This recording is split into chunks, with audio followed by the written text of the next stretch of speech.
When many people hear Jesus say, "Let your light shine before others," they hear it as permission to be publicly religious.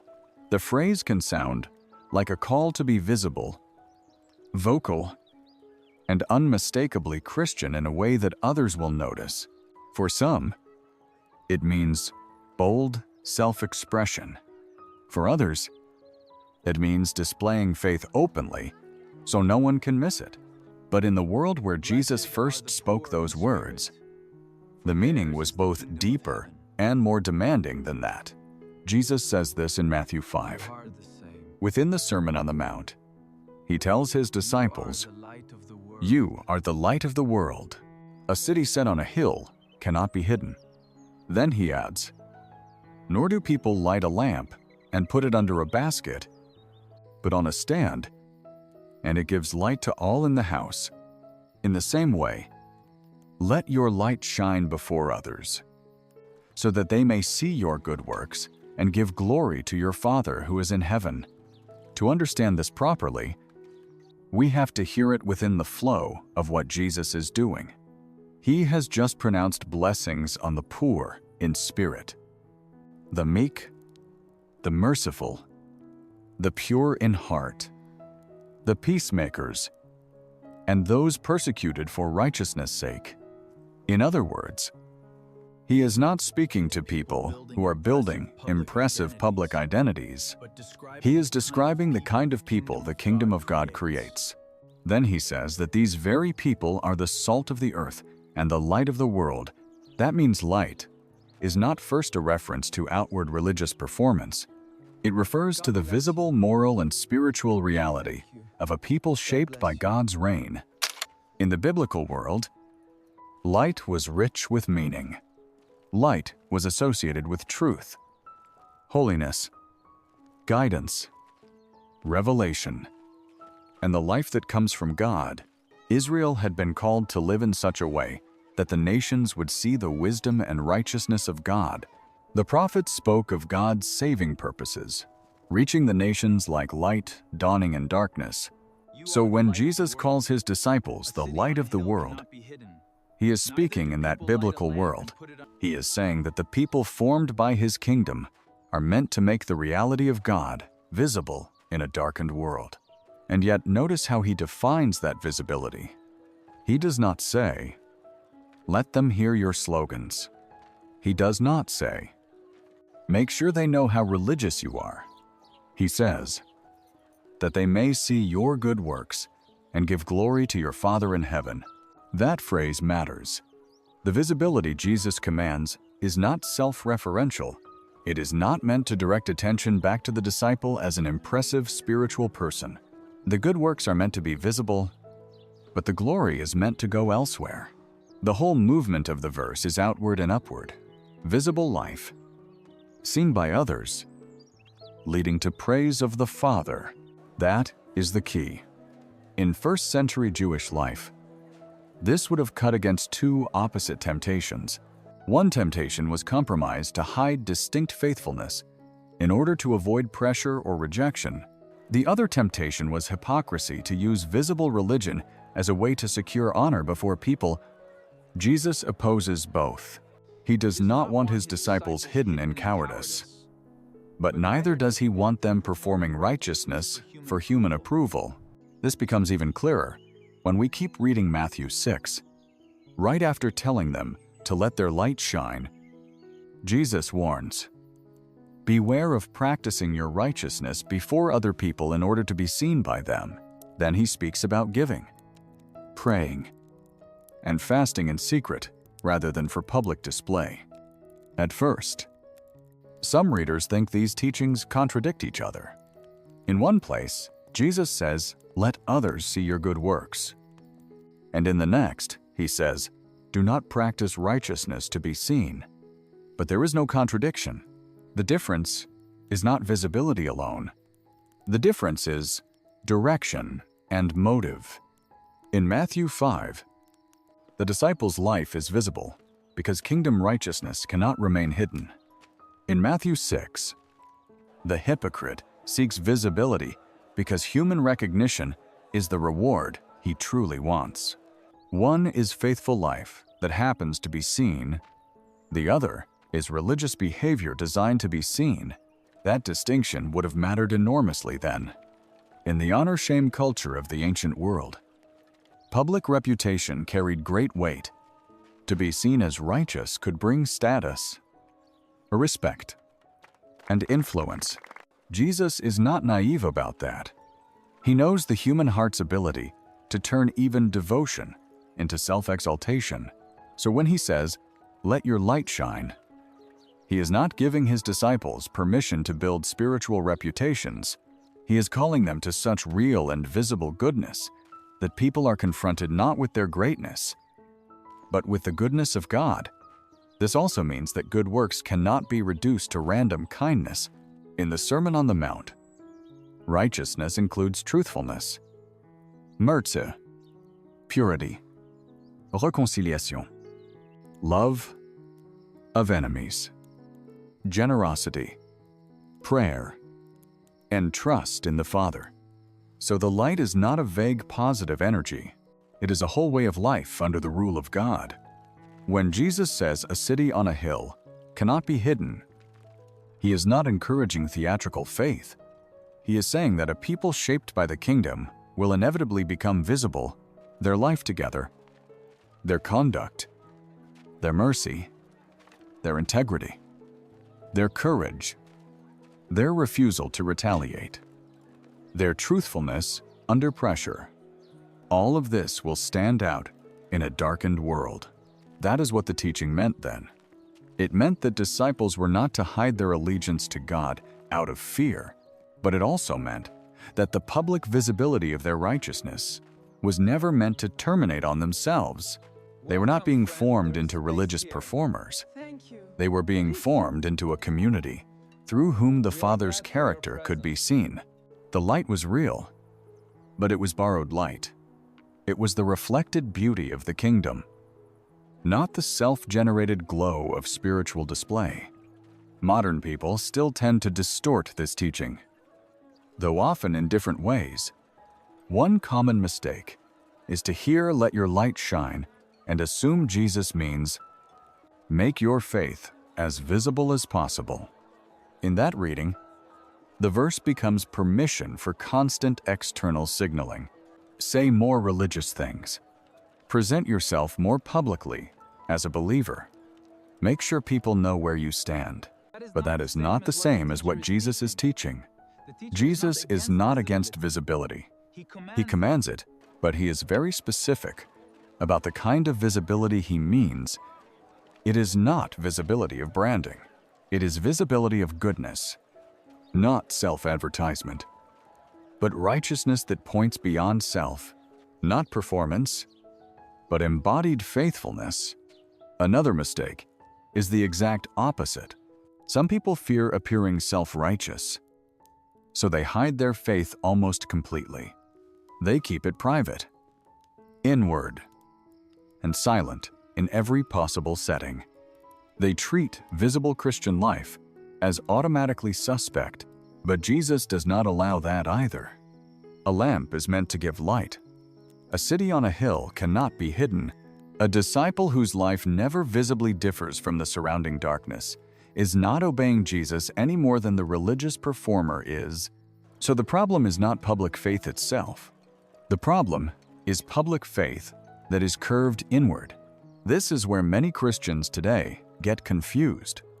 They assume there are only two options: either hide your faith completely or display it in ways that often feel forced and self-conscious. Jesus offers another way. Live so truthfully, mercifully, and faithfully before God that your life becomes visible without becoming theatrical. Another modern misunderstanding is reducing light to verbal witness alone. Some people think the verse means simply talking about faith more often. Words matter. Of course, the gospel is spoken. Truth must be confessed. But in this verse, Jesus specifically says others will see your good works. That means the witness is not less than words, but it is certainly more. The light includes visible integrity, visible mercy, visible courage, visible purity, visible love, visible non-retaliation, visible generosity. In other words, the world is meant to encounter not only what Christians say, but what kind of people they become. There is also a shallower modern use of this passage that turns it into a message of self-expression. Let your light shine becomes something like, be yourself. Show your uniqueness. Let the world see what makes you special. But Jesus is not speaking about self-expression in that modern sense. He is speaking about discipleship. The light is not whatever feels authentic to you. The light is the visible fruit of life under God's reign. That difference is huge. If the verse becomes about displaying your personality, then the self remains at the center. If it becomes about displaying your moral and spiritual superiority, the self is still at the center. But Jesus is explicitly moving the attention away from self and toward the Father. The problem with performance is not only that it is fake, sometimes the behavior itself may look very good. The deeper problem is that it bends visible righteousness back toward the ego. This is why Matthew 5 and Matthew 6 must be kept together. Jesus commands visible good works and then condemns righteousness done in order to be seen. He is searching motives at the deepest level, and that should make modern readers pause, because performance is not always loud. It can be subtle. A person can post, speak, serve, duki, or lead in ways that appear faithful, while inwardly feeding on recognition. They may not be lying outwardly. Their good works may even be real. But if human notice becomes the emotional reward that secretly drives the action, then the light has started curving back toward the self. That happens easily now because modern life is so saturated with visibility. People live before imagined audiences. They learn to present signal, curate, and manage impressions almost constantly. Even sincerity can become part of performance. Even humility can become a style. Even generosity can become identity building. So when Jesus says, "Let your light shine," many modern people instinctively hear it through the logic of platform and image. But Jesus is speaking from an entirely different kingdom. In his kingdom, the question is not, how can I make my faith more noticeable? The question is, does the visible shape of my life draw attention to the goodness of the Father? That is much harder, because it strips away the ego's favorite reward. There is another mistake that often appears in religious settings. People think visible faithfulness means overtly religious behavior alone. They imagine shining light mainly as quoting verses, using Christian language, or being publicly associated with spiritual things. But Jesus speaks of good works, and the Sermon on the Mount shows us what that includes: reconciliation, chastity, truthfulness, love of enemies, generosity in secret, prayer without show, freedom from greed, trust instead of anxiety, mercy instead of retaliation. So the light shines not merely when faith is named, but when the kingdom becomes embodied. And perhaps the greatest modern error is that people separate public witness from private communion. They try to shine outwardly without being transformed inwardly. But Jesus does not permit that split. In Matthew 6, secret life matters profoundly. The Father sees in secret. The heart matters. Motive matters. Hidden prayer matters. Quiet obedience matters. Only then can public righteousness remain truly light rather than self-display. So what do modern people often get wrong? They think the verse means self-promotion with spiritual content, or private faith with no visible consequence, or verbal signaling without moral weight, or public witness detached from secret devotion. Jesus means none of those. He means a life so shaped by the Father that its visible goodness points away from itself and toward God. That is not easy. It requires a kind of purity that human beings do not naturally sustain. But it is exactly the kind of life Jesus came to form. So what does faithful obedience look like now?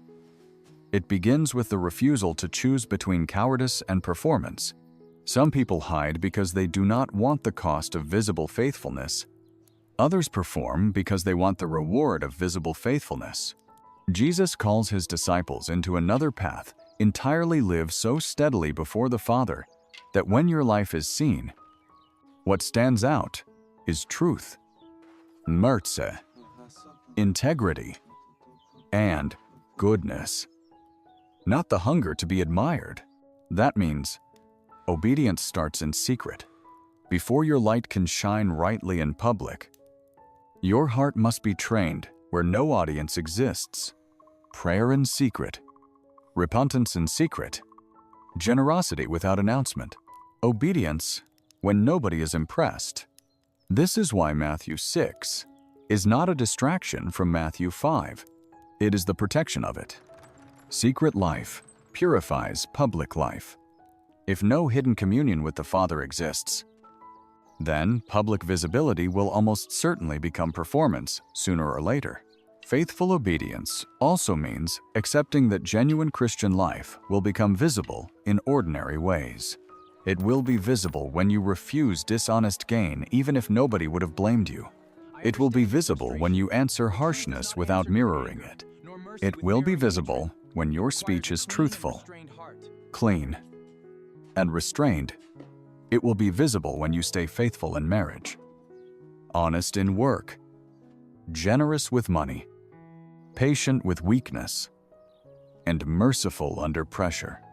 It will be visible when your life is not ruled by resentment, greed, panic, lust, or self-protection in the same way the world expects. That kind of visibility is not a performance. It is simply what happens when kingdom life becomes embodied. Faithful obedience also means that when words are needed, they are spoken honestly and without self-display. There are times when disciples must confess Christ openly, speak truth, explain hope, and bear witness with clarity. Jesus never calls for mute discipleship, but even words must follow the same logic, not drawing admiration to the speaker, but bearing witness to the Father and the Son. Even verbal testimony can be given in a way that is either humble or theatrical, honest or self-conscious, faithful or ego-fed. That means the heart must keep asking, am I trying to help others see God? Or am I trying to manage how I appear while talking about God? That is a painful question, but it is necessary. Faithful obedience also means allowing your good works to remain genuinely good. That sounds obvious, but it is not. A work that is outwardly impressive may stop being spiritually healthy if it becomes a way of feeding pride, superiority, or image. So disciples must learn to examine not only what they do, but how they are being shaped by doing it. Am I becoming freer to disappear while God is glorified, or more dependent on being noticed for doing what is right? This is especially important in a time when nearly everything can be displayed: acts of service, words of conviction, moments of devotion, works of generosity. All can be turned into content, image, and identity. That does not mean public sharing is always wrong. It means the danger is constant. Jesus' warning remains alive. Righteousness can be practiced in order to be seen, so obedience today requires deep vigilance against the hunger for recognition. At the same time, it requires courage, because some people use fear of pride as an excuse to stay hidden. They do not want to be misunderstood, criticized, or thought strange. so they mute their convictions, soften their distinctness, and keep their obedience where it cannot cost them. But Jesus did not say, hide the lamp. He said, let it shine. That means some forms of obedience will feel exposed. Honest faithfulness at work may make you stand out. Refusing certain compromises may cost you living with sexual purity, financial integrity, truthful speech, and visible mercy may make your life seem strange. But that is part of the point. A lamp gives light because it is not covered. The goal, though, is never strangeness for its own sake. It is not to be provocative. It is not to be conspicuously religious. It is to live so faithfully that the Father becomes more believable because of the visible shape of your life. So what might that look like this week? It may mean doing good without announcing it. It may mean not hiding your allegiance to Christ in a setting where silence is really fear. It may mean serving generously while resisting the urge to turn service into identity. It may mean speaking of God naturally and honestly, not theatrically. When faithfulness requires it, it may mean asking whether the most visible parts of your faith are actually the deepest ones, or merely the safest ones to display. It may mean letting hidden prayer become the root system beneath public obedience. It may mean repenting of the need to be seen as spiritually serious. It may mean repenting of the fear that keeps your faith invisible. In all of this, the aim is simple, but searching live in such a way that people encounter something of the Father through what they see. That is the real test. Not whether they are impressed by you, not whether they think you are bold, not whether your faith is highly visible in a branded sense, but whether the visible shape of your life causes the goodness, truth, mercy, and holiness of God to seem more real. So here is the question this teaching leaves with us. Where are you most tempted to perform your faith? And where are you most tempted to hide it? Those two temptations often live closer together than we think. One wants to be seen too much. The other refuses to be seen at all. Jesus rejects both.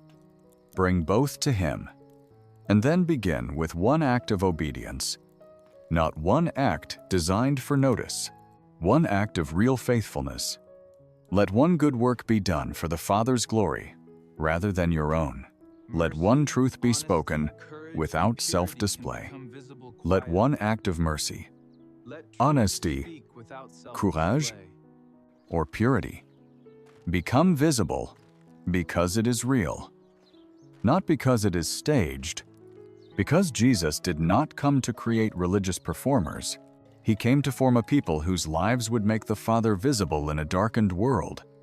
A people who do not hide, a people who do not pretend, a people whose light is not self-made, but kingdom-shaped.